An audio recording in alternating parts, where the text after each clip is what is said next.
Welcome back to another episode of Rob Sports Center. As you can see by the title and by the thumbnail, today we're going to be breaking down some film on Deebo Samuel. So this was an interesting pickup from the Commanders. You know, when I saw that they had ended up signing Deebo Samuel, I was like, okay, that's going to be a big addition for them. So if you're familiar with the Commanders, if you're a Commanders fan, or if you just was watching them this past season, to me, one of the things that they struggled with was really kind of having consistently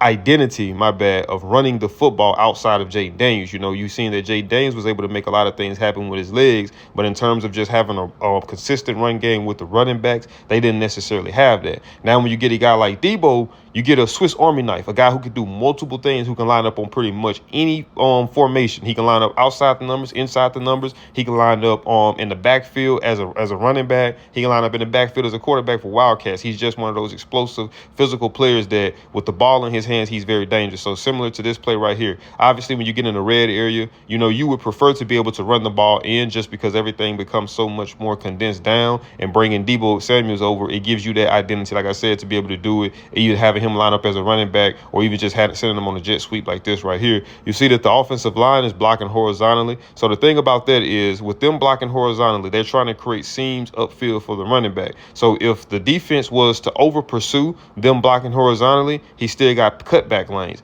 But if the offensive line is able to get a consistent push to a degree, then it gives him lanes running up the middle. So right here, the Jets played this as perfect as you can play it. If you really want to be honest, you see the team, they're flowing heavy to the ball, attacking the ball carrier. He has that factor of, okay, what can I do on my own? Like when I'm dissecting down players offensively, I always say, what can they do on their own? So what happens when the blocks doesn't really hold up, or you don't get the push that you initially wanted? Are you able to make a play after that, or are you just gonna, take a loss on that play? So right here, he does a good job at just being able to put his head down, and just run through some defenders for a strong touchdown in the red area. So that's a added benefit that the Commanders are going to have to that offense this season.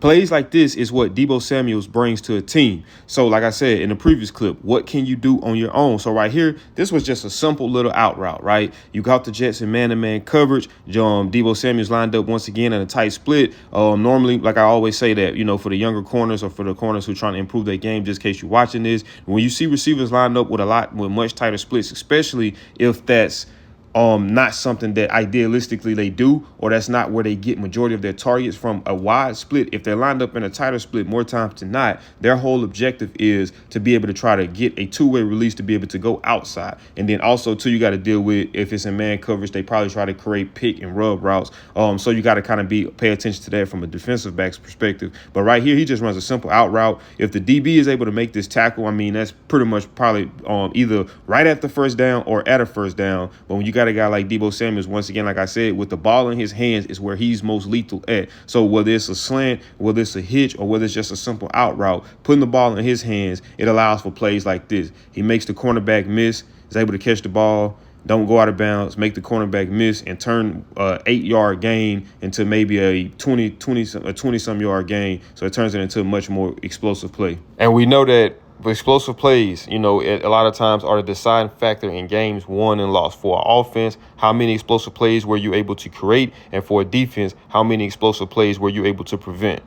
This was a nice throw right here by Purdy. So you got Deebo Samuel lined up in the slot, and based off of me looking at the defense, you see that their eyes are to the quarterback, so that more times than not, that's telling you that they're in the zone. So Purdy does a good job at being able to dissect that and put that ball in perfect position. If you look at it, he's also able to throw in rhythm with his step back, with his drop back. He sees that route right there is finna be open, and he's able to kind of get the ball out of his hands a little bit quicker to prevent the DBs from being able to kind of drive on the ball. Like I always say that, if you watch my videos, I always stress that this is one of the benefits of throwing with anticipation, which is dangerous too. But if things go the way it's planned, this is one of the benefits, because as soon as the quarterback realizes that this person is open, because if they're watching your eyes, the defense, right? So throwing with anticipation, it minimizes the effectiveness of the defense being able to make a play on the ball, whether that be to get a PBU, or whether that be just to be able to get a big hit and jar the ball loose, or just even protect protecting your receiver. So he does a good job at that right here. But Deebo Samuel once again just shows you the versatility. Like I said early on, he's like a Swiss Army knife because there's so many different things that he can do.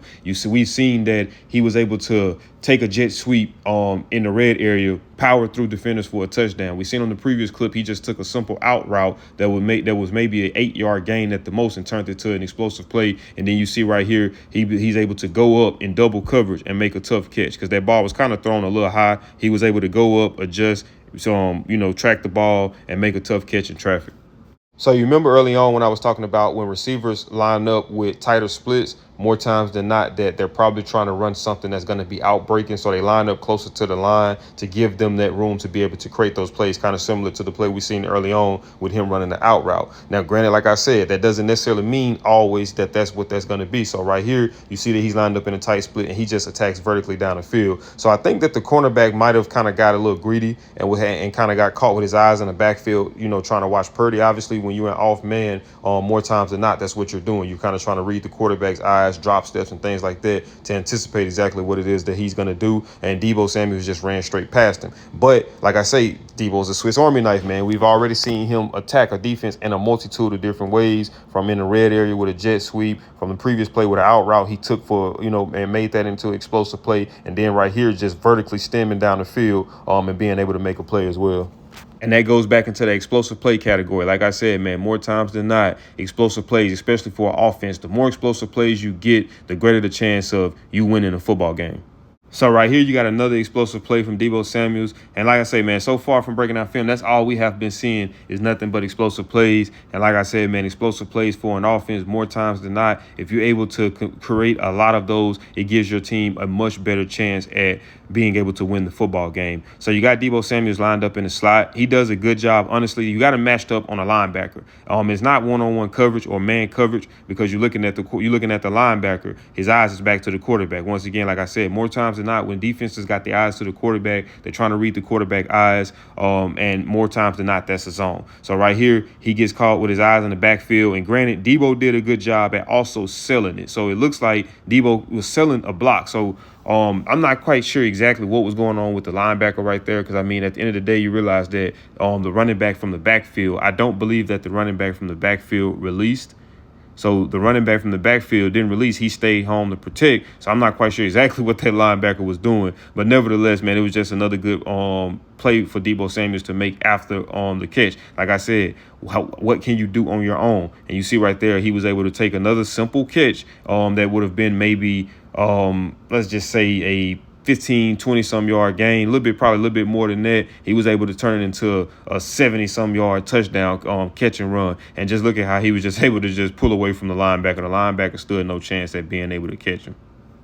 So right here, this play right here showcases his playmaking ability. Like I said, man, they just run a little simple look pass, a one-step route where he just kind of just takes a step forward and kind of plants back. Quarterback get the ball to him and to get defenders you get blockers out in front of him, and he just does a good job of just being able to read his blockers out, maneuver around throughout that, but then also just does a phenomenal job of just being able to just run through these arm tackles. Like you see him, you make one guy miss. Those are two guys that's the miss. That's a third guy that's the miss. He was able to get him out of bounds, but for the most part, he still was able to gain more than what he kind of should have in a sense, And like I said, once again, it was good blocking from his offensive line as well. They were able to get out in front of him and try to clear away. And after that, it was just up to his vision and his playmaking ability. Like I said, and this right here, this was a 3rd and 18. So this was a guy to have a situation. They didn't necessarily get the first down, but then it also even puts you in a good position to say, okay, if we can get what we want from this, if we don't get the first down, does it put us in a position to where it's 2-down territory now?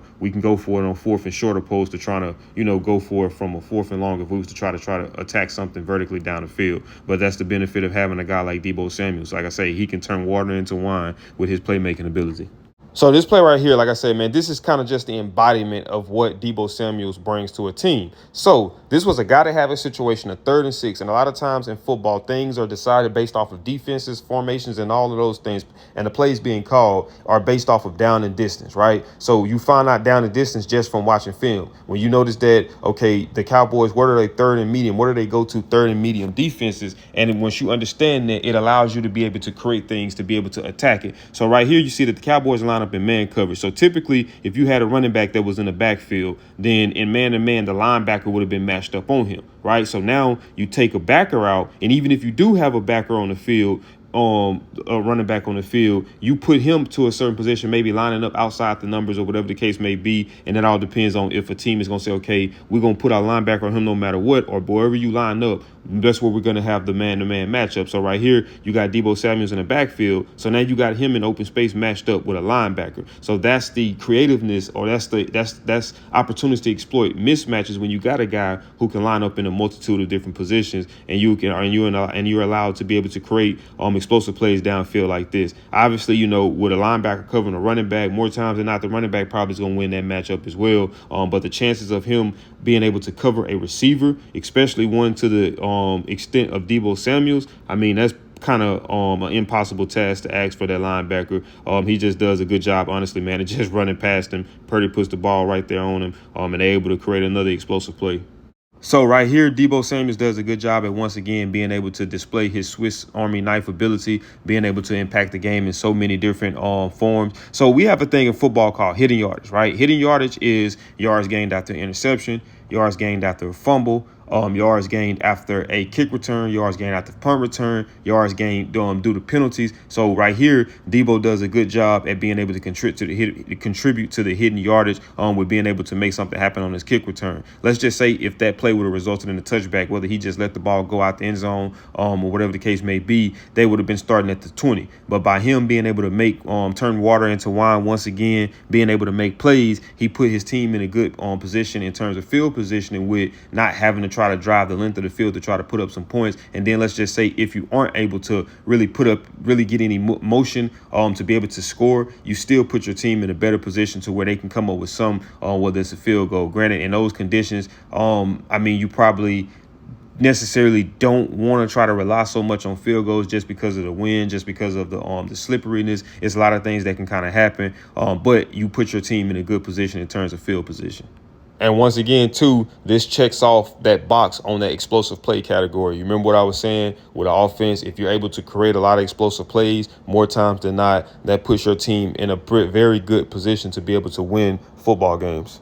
To me, there's nothing more exciting to see than to see a defensive player who doesn't mind coming downhill and putting their hat on the ball carrier, and a receiver or an offensive player who doesn't mind lowering their shoulder and running through guys. So right here, you got a red aerial possession. And Deebo Samuel, man, he just kind of lives up to that name, Deebo. Right here, he just takes a simple slant and just, powers through defenders for a touchdown. Like, just look at the level of physicality it takes on this play. These are 3 defenders, right? He does a good job catching it. Purdy puts it on the money. Catch, tuck. You see he got the ball high and tight. The defenders are going to be pulling at the ball, tugging on the ball, especially in situations like that where he can't see guys coming from behind him. You got guys that's going to be coming up from behind him trying to club the ball out. So he just does a good job at just being able to kind of just run through these arm tackles, man. Just look at that physicality. Like, these are the things that he brings to an offense. And like I said, especially when you get in the red area and things become more condensed, you don't have the opportunity to really be able to hit the defense over the top anymore because you got that in the back of the end zone you're working it. So you have to have guys that's shifty within space, and then you have to have guys who can, just power through defenders and try to get into the end zone, just like how he did on the very first clip. And he just does another good job again at doing it right here on this touchdown catch.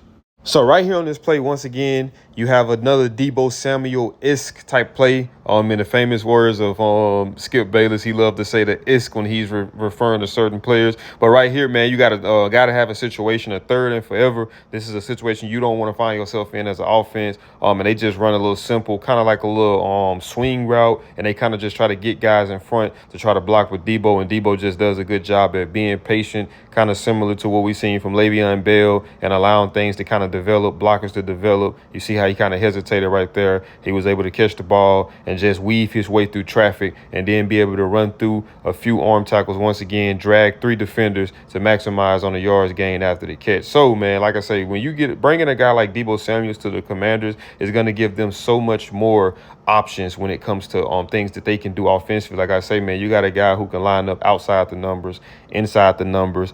He can line up in the backfield. He can take handoffs, and like I said, and he creates those mismatches as well. And it kind of going back to what I was saying earlier on that play where they played the Cowboys and they had him matched up one-on-one on that linebacker. So from a defensive perspective, if it was me, I'm going based off personnel, right? So if I'm a defensive coordinator for the opposing team and I see that McCaffrey or whatever other running back isn't on that field and it's Deebo Samuels, more times than not, and especially if it's a guy that have a situation like a 3rd and medium like that play was, I'm going to probably swap out one of my backers for another corner. That way you don't get Deebo matched up on a linebacker. Now, here's the double-edged sword to that, though. So if you do that, now as a team, as an offensive play caller, you have the option to say, okay, I'ma still believe that Deebo is gonna beat this corner based off of the leverage because he's coming from the backfield. Or if you're gonna do that, I'm gonna check out of that pass and hand the ball off now because you replaced one of those linebackers for a corner. So it just gives you so much fluidity. And also we seen the play that he made on special teams, but he had a lot of other kickoffs as well that I didn't put in here. But I'm assuming that he had an all-pro season from just from being a return specialist as alone. And I see a lot of people were saying that he fell off this year, and I wouldn't necessarily say that. I would just say that considering the situation that the 49ers went through, being devastated with injuries, you've seen at one point he didn't even have Purdy. You had the backup quarterback playing. I think he did as good as you can do considering those the situations presented itself that they had to go through. And like I said, man, I know he had a phenomenal year on special teams. So that's just that added value he brings to the Commander. Hopefully they're able to get everything situated with Terry McLaurin in terms of his pay, because him and Jaden Daniels all on the same team, man, that would be a force to be reckoned with. But, man, if you guys did enjoy that video, do me a big favor, smash that thumbs up button. Also, if you're new to the channel, make sure you subscribe. And when you subscribe, make sure that you got that notification bell turned on. That way you won't miss upload, because as you guys can see, I'm uploading every day. So you don't want to miss it. Stay tuned, and I'll see y'all in the next video.